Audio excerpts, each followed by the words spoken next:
How to use Starbucks for productivity. If you want to use the Starbucks application for productivity, first of all, Starbucks is not any type of service that is going to help you increase your skill sets or anything like that.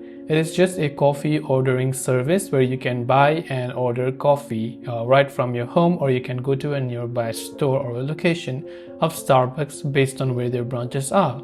If you come to their website, some way that you can make your work easier is by first signing into your account, because whenever you sign in and create an account, it will make much easier to track your order, to process the information and all the other required details. So you can just hit the sign in button to sign in very easily like that.